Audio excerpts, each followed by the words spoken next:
Mohit Munjal from directorsinvestments.com। इस video के through मैं आपको बताऊंगा एक न्यू फंड ऑफर। ये है axis multi cap fund. Axis mutual fund एक नया फंड लेके आए हैं, एक्सिस मल्टी कैप फंड। ये जो मैं वीडियो बना रहा हूं ये एक एजुकेशनल वीडियो है, आपको ब्रीफ करना कि क्या होता है मल्टी कैप फंड्स और क्या आपको एक्सिस मल्टी कैप फंड में इन्वेस्ट करना चाहिए या नहीं करना चाहिए। Decision of investment into mutual funds आपका रहेगा, मेरा काम है सिर्फ आपको एक नॉलेज के लिए वीडियो बनाना। Axis multi cap fund Axis fund house का एक नया फंड है। इसके अंदर कोई एंट्री लोड नहीं है, 1% का एग्जिट लोड है अगर आप 1 साल से पहले निकालते हैं। पहले आप ये जानिए कि मल्टी कैप फंड्स क्या होते हैं, and then I will let you know the difference between multi cap funds and flexi cap fund. Multi cap funds वो होते हैं कि जिसमें जो पैसा इकट्ठा होता है फंड हाउस से वो एलोकेट होता है between large cap, mid cap and small cap at the ratio of 25% each. तो मान लीजिए अगर 100 करोड़ रुपए इकट्ठा हुआ है तो 25 करोड़ रुपए इन्वेस्ट होगा लार्ज कैप में, 25 करोड़ रुपए इन्वेस्ट होगा मिड कैप में और 25 करोड़ रुपए इन्वेस्ट होगा स्मॉल कैप में। And the rest 25 crore depend on the fund manager कि वो इन्वेस्ट करेगा लार्ज कैप में, मिड कैप में या स्मॉल कैप में, depending on his research and his team research. Now other question आता है कि लार्ज कैप फंड्स क्या होते हैं, आप क्या मतलब लार्ज कैप की क्या डेफिनेशन है। लार्ज कैप की डेफिनेशन बड़ी आसान है कि इंडिया की वो कंपनीज जो कि टॉप 100 में आती हैं according to their market capitalization, जी हाँ according to their market capitalization, वो होती है लार्ज कैप। और मार्केट कैपिटलाइजेशन का लार्ज कैप का क्राइटेरिया है ग्रेटर देन या equal to 30,000 crore.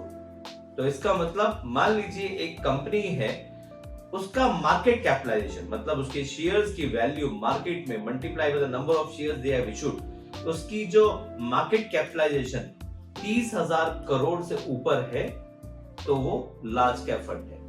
Equal to 30,000 crore हो तो भी वो लार्ज कैप फंड। सो वो और दूसरा क्राइटेरिया कि वो टॉप 100 कंपनीज होंगे। सो ये होती है large cap fund, large cap stocks. अब मिड कैप स्टॉक्स क्या होते हैं, वो कंपनीज जो कि 101 कंपनी इंडिया में according to the market capitalization and 250 company. तो any companies which falls between 101 and 250 qualifies for a mid cap stock.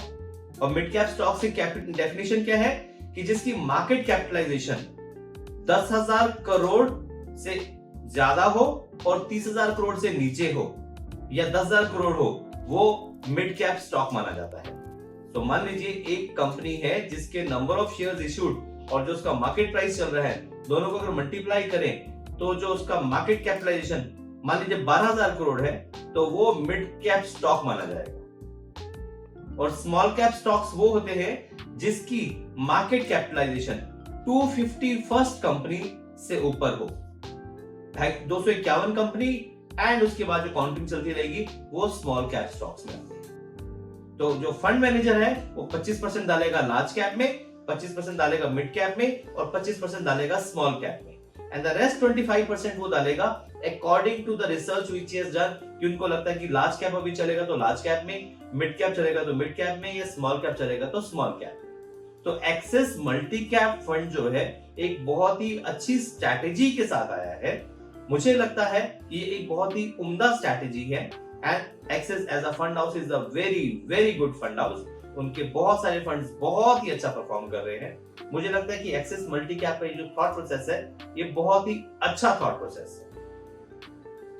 अब आता है क्वेश्चन कि भैया मान लीजिए मैंने कुछ पैसा फ्लेक्सी कैप में डाला हुआ है, अब मैं क्या मल्टी कैप में डालूं कि ना डालूं।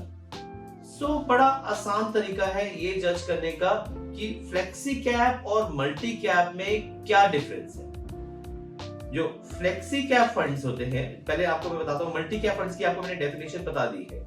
अब देखते हैं कि फ्लेक्सी कैप क्या होता है। फ्लेक्सी कैप फंड में फंड मैनेजर के पास पूरी पावर होती है कि वो सारा पैसा कहां मर्जी लगाए।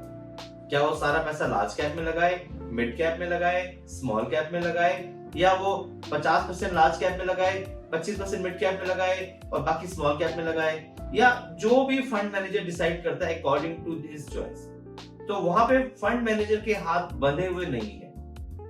सो ऑब्वियसली इसका मतलब क्या है कि हल्का सा उसमें जो रिस्क एपिटाइट है वो ज्यादा है as compare to multi cap. अगर आप समझिए कि अगर मल्टी कैप में 25-25-25 का डिवीजन है, फ्लेक्सी कैप में वो डिवीजन नहीं है, फंड मैनेजर के हाथ में है कि वो जहां मर्जी डाले। सो ये एक मेजर डिफरेंस है फ्लेक्सी कैप का और मल्टी कैप का। So for a new investor मैं सजेस्ट करूंगा कि आप मल्टी कैप फंड्स में जरूर इन्वेस्ट करें। और मल्टी कैप फंड्स में एक्सिस मल्टी कैप एक बहुत ही अच्छा फंड है, इसको क्यों इग्नोर करते हैं। Axis multi cap core portfolio का पार्ट है।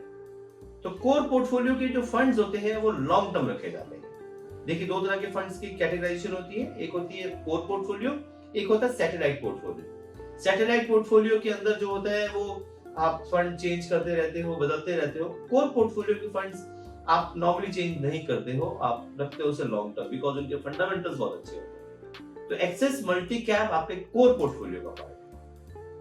मेरे हिसाब से ये एक बहुत ही अच्छा फंड है, आप इस फंड में जरूर इन्वेस्ट करें with a long term horizon. इसकी डेट्स ऑलरेडी मेंशन्ड है, आप ये देख सकते हैं, ये डेट्स ऑलरेडी मेंशन्ड है इनकी, opening date and closing date.